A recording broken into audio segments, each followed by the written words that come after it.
on peut galérer, stagner pendant des années, et puis hop, tout d'un coup, tout explose. Alors dans cette vidéo, je vais te parler de la frontière entre persévérer ou abandonner et du point d'inflexion. Alors bonjour à toi, bienvenue dans cette vidéo. Alors tu as peut-être vu, si tu es fan de tennis, il y a quelques mois ou quelques semaines, en 2025, là, le tennisman français, Terence Attmann, qui au Master 1000 de Cincinnati a tout cassé. Le gars, il était 150e avant, il avait peut-être gagné qu'un match ATP, et encore je sais pas, et hop là, il casse tout.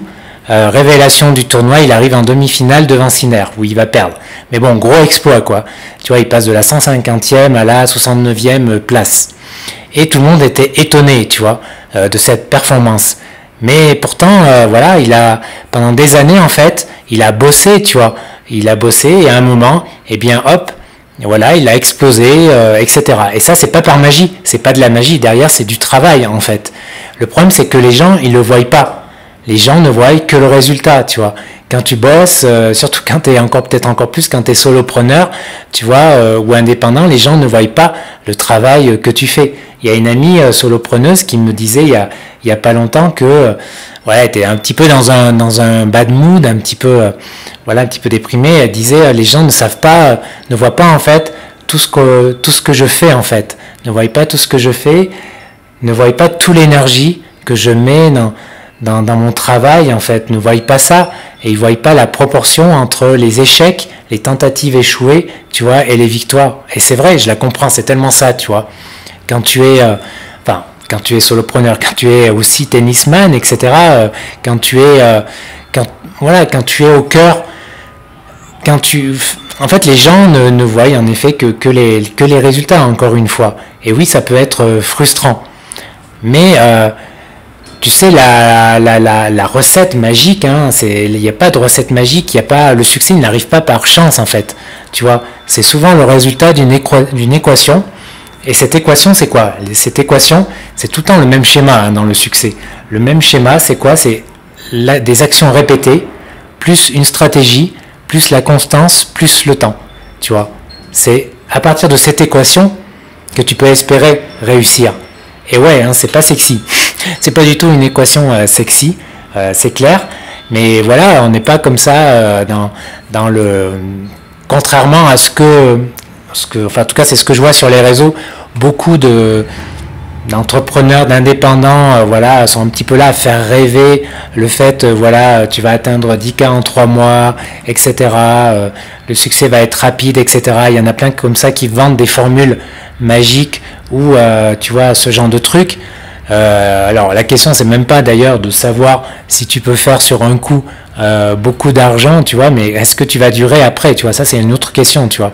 Bon bref, on sort un petit peu du débat, mais ça me fait penser à ça, à tous ces souvent aux jeunes web entrepreneurs qui sont là un petit peu, qui sont matrixés un petit peu par les autres, par des plus gros.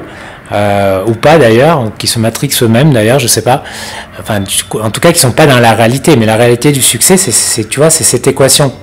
Et quand tu regardes autour de toi, bah, il y a beaucoup de gens qui rentrent dans ce schéma. Par exemple, Mark Manson, je sais pas si tu connais, un blogueur et un écrivain maintenant. Bah, pendant des années, tu vois, il a écrit sur son blog à son nom.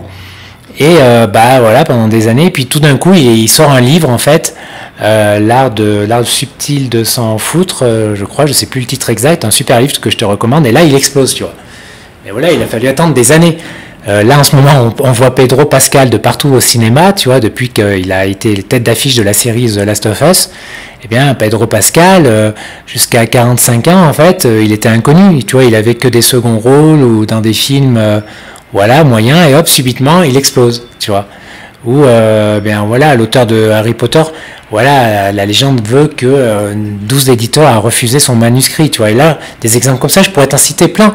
En fait, mais c'est que tu vois pas tout le travail de ces gens, tu vois pas tout le travail de Pedro Pascal, tout ce qu'il a fait pendant 20 ans, 30 ans de carrière.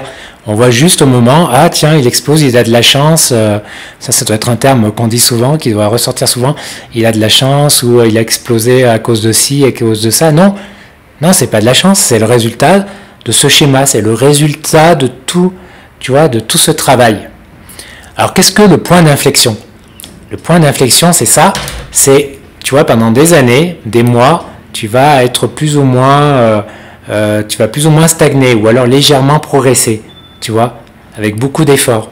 Et puis, il peut arriver ou pas, hein, des fois ça n'arrive pas, que hop, tout d'un coup, tu as ce point d'inflexion là, et hop, tout d'un coup, bah, tu commences à avoir du succès, tu vois, comme un effet boule de neige, tu vois, etc. Et ça, c'est ce moment magique, c'est ce que tout le monde, quand tu te lances dans une activité, c'est ce que tout le monde attend, espère, rêve, tu vois. Et c'est ce que j'ai connu aussi par le passé, ce point d'inflexion. Mais en effet, il ne peut ne jamais arriver. Et la question qui se pose, c'est combien de temps va durer cette période, tu vois, d'un petit peu de stagnation, de légère progression. Enfin, cette période un peu qui te frustre, qui te demande beaucoup de travail. Combien ça va durer? Ça peut durer longtemps, ça peut durer pas très longtemps. Et la question, à un moment, se pose. Cette question, c'est quoi? C'est est-ce que je continue ou j'arrête? Est-ce que j'abandonne? Tu vois, parce que la limite entre la persévérance et le fait, tu vois, et l'obstination, le fait de s'accrocher, donc là, c'est négatif, tu vois, elle est floue. La frontière, comment la poser, comment faire ce choix, tu vois, à partir de quand je me dis, il faut abandonner, tu vois, c'est pas simple du tout. Alors je sais pas aussi si tu as déjà vu ce dessin, tu vois, où tu as un mineur en fait qui est en train de creuser, qui est tout proche de l'or, et l'autre en dessous en fait, qui est en train d'abandonner, alors que lui aussi en fait, s'il avait creusé juste un petit peu, il aurait atteint son but, tu vois, c'est un dessin assez connu, qui montre que voilà, parfois il faut continuer parce que tu es proche du but et tu le sais pas en fait. Ok, mais combien de temps encore voilà, est-ce qu'il faut continuer pendant 10 ans, 20 ans? Enfin, c'est une question difficile à se poser. Moi, je pense qu'il y a je vais te donner 3 questions à te poser en fait pour t'éclairer sur ce que tu dois faire. D'accord? Le premier, c'est l'alignement. Est-ce que l'activité là que tu es en train de construire, est-ce que c'est encore aligné avec toi-même, avec tes valeurs? Tu vois, est-ce que ça répond à ton why? Est-ce que tu es encore aligné? La deuxième chose, c'est l'attraction. C'est-à-dire, est-ce que tu reçois quand même des signaux positifs? Je sais pas, ça peut être un client, ça peut être une vente, ça peut être un commentaire positif. Tu vois, est-ce que tu sens quand même que c'est pas zéro, tu vois, tu as quand même un petit peu des résultats, même si c'est des signaux faibles. Parce que si tu as zéro, il faut vraiment se poser une question si tu fais ça depuis un certain temps, tu vois. Troisièmement, c'est l'énergie. Est-ce que cette activité, en fait, ça te prend de l'énergie, tu vois? Alors bien sûr, ça te prend de l'énergie parce qu'il faut bosser, hein, mais je veux dire, quand tu te lèves le matin, est-ce que tu ressens de l'énergie? Tu vois, tu es content d'aller, de commencer ta journée et de faire ça. Parce que si c'est pas le cas, si tu te traînes, si tu es plus motivé, ça te prend de l'énergie, là aussi, il faut vraiment sérieusement te poser la question, tu vois. Donc tu auras compris, il y a 3 mots, alignement, traction et énergie. Et donc si tu réponds oui à ces 3 questions, ok, pas de souci. Continue, encore. Si tu as 2 non à ces questions, peut-être au moins il faudrait penser à changer des choses, tu vois, changer l'angle, changer ta stratégie, tu vois, changer des choses en tout cas. Pas forcément abandonner, mais changer des choses. Et alors si tu as 3 non, donc là il faut abandonner mon gars. Vraiment, je pense que il faut réfléchir vraiment à abandonner. Voilà. Et alors avant de continuer, n'oublie pas que tu peux t'abonner à ma newsletter Kéros, que tu reçois chaque mercredi et samedi, le lien est dans la description, avec un extrait de mon livre Libre d'être digital nomade. Et voilà, le lien est dans la description. Un autre point, tu vois, à considérer, n'empêche, dans ces cas-là, alors il y a deux freins à ça, il y a deux biais qui agissent, hein. C'est ce qu'on appelle le biais, tu sais, le biais cognitif des coûts irrécupérables. Ça veut dire que quand tu as consacré du temps, de l'énergie et de l'argent dans ton activité, dans un projet, c'est super dur d'abandonner, tu vois. Et ça, on le voit dans la vie de tous les jours, que ce soit dans une relation amoureuse, que ce soit même quand tu payes ton ciné et que tu vas voir ton ticket de ciné, en fait, tu trouves que le film est vraiment nul, tu vois, tu as juste une envie, c'est tu es en train de te dire, mais je perds mon temps, pourquoi je pars pas? Et en fait, il y a très peu de gens qui quittent un film même nul, en fait. Pourquoi? Parce qu'ils sont là, il y a aussi le regard des autres sans doute, mais le fait qu'ils ont dépensé 15 €, tu vois, pour venir voir, alors qu'en fait, non. L'argent est dépensé, donc autant économiser ton temps et garder tes neurones, tu vois. Bon, bref, ça c'est un petit exemple, c'est un micro-exemple, mais à une échelle plus vaste, tu imagines le poids du truc, le frein du truc, quand c'est dans une activité que tu fais depuis des années ou une relation. Voilà, c'est vraiment dangereux en fait, ce truc. Ce truc est vraiment dangereux, c'est un poison pour perdre ton temps et ton énergie, vraiment. Et ensuite, la deuxième question, le deuxième frein, c'est la question de l'identité. Parce que souvent, quand tu fais ça, une activité depuis des années, eh bien ça fait partie de ton identité. Surtout quand tu es, je sais pas, influenceur, par exemple. Quand tu es blogueur professionnel, influenceur, tu vois. Voilà, moi, il y a quelques années, tu vois, j'ai eu du mal à me détacher de mon activité première de blogueur voyage professionnel. Tu vois, parce que mon blog Instinct Voyageur, bah, ça avait été tellement génial, ça avait été tellement un game changer dans ma vie. Tu vois, ça m'avait tellement apporté que ça faisait vraiment partie de mon identité, parce que c'était aussi connecté vraiment avec qui je suis au plus profond de moi aussi, tu vois.